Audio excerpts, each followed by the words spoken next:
සුබ දවසක් ඔයාලා සියලු දෙනාටම තරුවැස YouTube channel එකෙන් ඔයාලා සියලු දෙනාම සාදරයෙන් පිළිගන්නවා.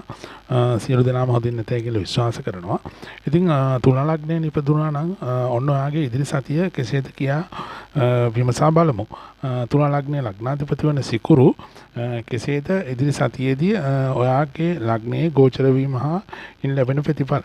ඉතින් අපි පළමුවෙන්ම ලග්නය පිළිබඳ පොඩ්ඩක් විස්තර කතා කළොත් එහෙම ඉතින් මෙයාලා විශේෂයෙන්ම පරාර්ථකාමීත්වයට ඉතාමත් ගරු කිරීම හා ඒ අනුව ක්‍රියාත්මක වීම ඉතාමත් දැක ගන්න පුළුවන් විශේෂ ලක්ෂණයක් විදිහට උසස් සිතුවිලි ස්වාභාවික දර්ශනයට ඉතාමත් ප්‍රිය කරනවා වුන් ඒ වගේම වාද විවාද හා සම්බන්ධව යම් යම් නීති රීති වලට ගරු කිරීම හා ඒ ආශ්‍රිතව අනුගමනය කරමින් යම් යම් දේවල් වල ප්‍රතිඵලයන් ලබා ගැනීමට වුන් ඉතාමත් කැමැති බවක් දක්වනවා. ඒ වගේම සමාජ හිතයිසි අන් අයට උදව් උපකාර කිරීමට මෙයාලා ඉතාමත් කැමැති. ඒ වගේම තමයි මෙයාලා සාමාන්‍යයෙන් ලෞකික ලෝකෝත්තර ඒ කියන්නේ කටක හා මකර රාශිය අතර තුලා ලග්නය තුලා රාශිය හා ලග්නය පිහිටීම නිසා ලෞකික ලෝකෝත්තර කියන ගුණ දෙකෙන්ම මෙයාලා සමන්විත වෙනවා. ඒ වගේම තමයි ඍජු අනුකම්පා හා කරුණාවන්තකම තිබුණත් මෙයාලා සාමාන්‍ය සාමයට කැමති. ඉතාමත් වාක් චාතුර්ය අතින් ඉතාමත්ම ඉහළ කියාවක් තියෙනවා. ඒ වගේම තමයි යම් ක්‍රියාවක ප්‍රතිඵලය මෙයාලට කල්තියා දැනගන්න පුළුවන් කියාවක් තියෙනවා. ඒ කියන්නේ අත්දැකීමෙන් ලැබෙන දෙයක් නිසා තරහ සංසිඳීමේ වේගවත්. ඒ කියන්නේ ඕනෑම දෙයකට තරහ වුණොත් මෙයාලා යාළු වීමත් යම්කිසි ආකාරයක දීර්ඝ කාලයක් ගන්නේ නැහැ. යුක්ති සහගතව හා යුක්තියට ගරු කිරීමත් කෞශල්‍ය හා දැඩි කැමැත්ත ඒ ආශ්‍රිතව පැවතීමත් මෙයාලා ව්‍යාපාර වලට ඉතාමත් දක්ෂ වෙනවා. ඒ වගේම තමයි යුක්තිය පසඳීමට යම් යම් අවස්ථාවල මෙයාලා මැදිහත් වෙනවා. ඉතින් මේ ප්‍රතිඵලය තරාදියක් බඳු වෙනවා. යම් තීන්දුව ගැනීමේදී දෙපාර්ශ්වයන් වලටම සාර්ව සාධාරණ තීන්දුව ලබා දීමට හැකියාවක් තියෙන තුලා ලග්න හිමියන්ට. ඒ වගේම තමයි මෙයාලට තියෙන යම් ඒ කියන්නේ පහසුකම් අන් අයට ප්‍රයෝජනෙ හා භුක්ති විඳීමට මෙයාලා ලබා දීම හා ඒවට කැමැත්තක් දක්වනවා. ඒ කියන්නේ මේෂ ලග්න හිමි අයට වඩා මේ විශේෂයක් තියෙන තුලා ලග්න හිමියන්ගේ ඒවා අන් අයට ප්‍රයෝජනවත් විදියට ආකාරය භාවිතා කිරීමට මෙයාලා මෙලිකමක් දක්වන්නේ.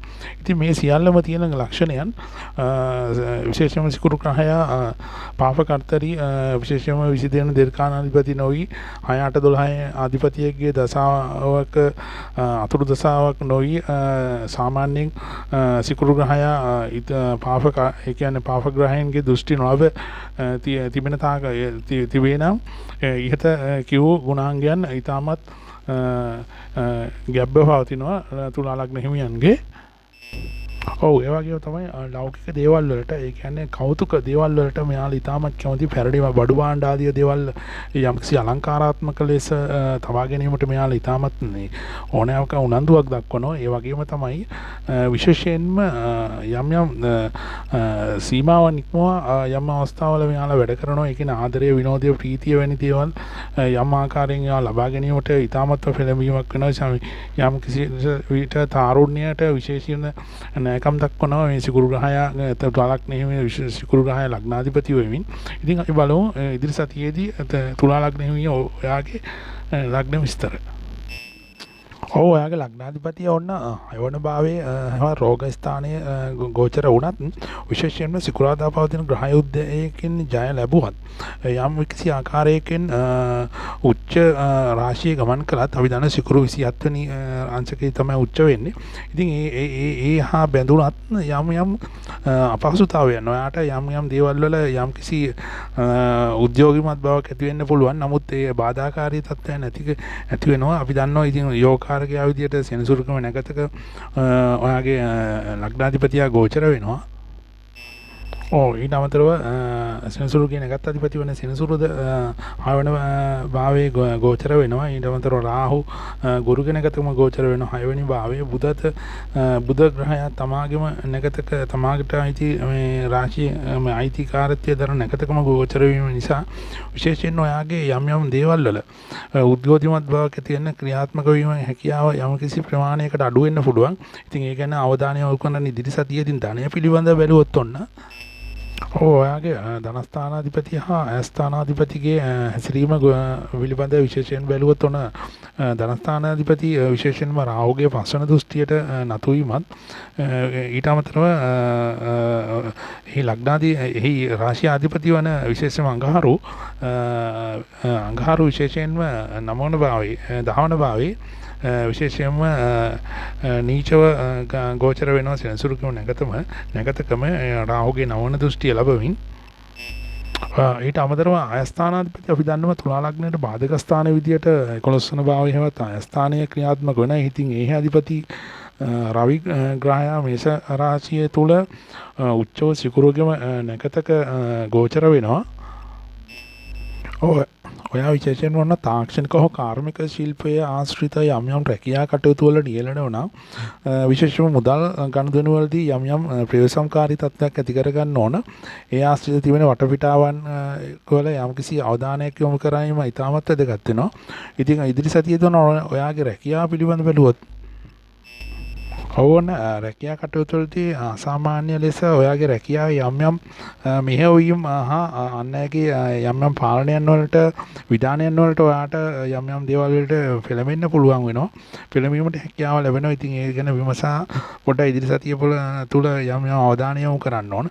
ඊට අමතරව ඕන 10 වෙනි අධිපති විශේෂයෙන්ම 10 වෙනිට රාහුගේ නවන දෘෂ්ටියත් එල්ලවීමත් රැකියා භාවය ආධාරක භාවයන් වල විශේෂයෙන්ම අධිපති වන සඳු රාහුගේම නැකතක නවවන භාවයේ ගෝචර වෙනවා. ඊට අමතරව ගෝචර වෙන අඟහරු ග්‍රහයා කටක රාශිය තුල 10 වෙනි විශේෂයෙන්ම නීචව සෙනසුරුගම නැකතක ගෝචර වෙනවා. රාහුගේ නවවන දෘෂ්ටි අතර ලැබමින් ඉතින් මේ දේවල් විශේෂයෙන් ඔයාගේ ඉදිරි සතියේදී ඔන්න කර්මාන්ත විශේෂයෙන් ජලය ආශ්‍රිත යම් කුෂිකාර්මික යම් දේවල් වලට ඔයා යොමු වෙලා ඉන්නවා නම් ඉතින් වඩාත් අවධානය යොමු කරන්න ඕනේ. ඒ ආශ්‍රිත යම් අපහසුතාවයන් ලාභ පාඩු වීම සිදුවලට ඔයාට මුහුණ දීමට සිදු වෙනවා. ඉතින් ඒක ගැන අවධානය යොමු කරන අධ්‍යාපනය අතින් බැලුවොත් තුන්වැන්න හා පස්වන නවවන භාවයන්ගේ අධිපතියන්ගේ සැලකිල් ගෝචරයන්ගේ අධිපතිත්වය සැලකිල්ලට ගත්තම විශේෂයෙන් ඕන අධ්‍යාපනික ප්‍රමාද වීම හා යම් යම් බාධාකාරී තත්ත්වයන් වලට ඉදිරි සතිය ඇති වෙන්න පුළුවන්. විශේෂයෙන්ම පිරිස් පරිපාලනය හා සම්බන්ධව යම් යම් විෂයන් කටයුතු හා ඒ ආශ්‍රිත රැකියාවකේ දෙනවා නම් ඉතාමත් අසහනකාරී තත්ත්වයන් ඉදිරි සතිය තුළ එයාට ගෙන දෙන්න පුළුවන්. ඉතින් ඒ ආශ්‍රිත යම් යම් ක්‍රියාකාරකම් වලදී හා යම් යම් දේවල් වලදී ඔයා ඉතාමත් විමසිලිමත් වීම අනිවාර්ය වෙනවා. ඉතින් ගෘහ සැපත පිළිබඳ බැලුවොත් විවාහ ජීවිතයේදී ඔන්න අසාමාන්‍ය උනන්දු වීමක් පෙන්වු කරනවා. ඊට අමතරව අන් පාර්ශවයන් පිළිබඳ යම් යම් පෙළඹවීම් හා චෝදනාවන් වලට ලක් වෙන්න පුළුවන්. ඉතින් ඒ ගැන අවධානය යොමු කරන්න ඕන. රැකියා කටයුතු හා පෞල් ජීවිතය පිළිබඳ යම් යම් සමබර නොවූ අදහස් වලින් ඉදිරි සතිය සමන්විත වෙන්න පුළුවන්. ඉතින් ඒ ගැන අවධානය යොමු කරන්න ඕන. දරුවන්ගේ කටයුතු වලදී යම් යම් අවාසි සාගත තත්ත්වයන් වලට ආට මුහුණ දීමට සිදු වෙනවා. ඉතින් ඒ ගැනත් විමසා පොඩ්ඩක් කටයුතු කිරීම අනිවාර්ය වෙනවා. ඔන්න ඔයාගේ සෞඛ්‍ය තත්ත්වය පිළිබඳ බැලුවොත් ඔන්න ධනේශ් කලවා ප්‍රදේශවල යම් යම් තදවීම හා වාත වේදනාවන් ආශ්‍රිත යම් රෝගාබාධයන් වල යම් වැඩිවීමක් වෙන්නු කරන්න පුළුවන්. ඉතින් ජය අංකයේ විදියට අංක 6ත් වර්ණය විදියට විසිතුරු රෝස පාටත් තමයි වාට අයත් වෙන්නේ. ඉතින් දිනය විදියට සිකුරාදා දිනේ වාට යම් යම් සුබ කටයුතු සඳහා යොදා ගන්න පුළුවන්. ඉතින් සාරාංශයක් විදියට ගත්තොත් ඔයාගේ ලග්නාධිපති වන ආදරය විනෝදයේ ප්‍රීතියට හේතු වන සිකුරු ග්‍රහයාගේ ඉදිරි දිනයේ සිකුරාදා දිනයේ සිදුවීමට නියමිත ග්‍රහ යුද්ධයකින් සිකුරු ග්‍රහයාට ජය ලැබුණත් යම් කනදර බාධකයන් විය තුනීවීමක් පෙන්වුම් කරන්නේ ඉතාමත් මද වශයෙන්. ඉතින් ඒක ගැන අවධානය යොමු කරන්න ඕන. ස්තුතියි. ඔයාලට තෙරුවන් සරණයි.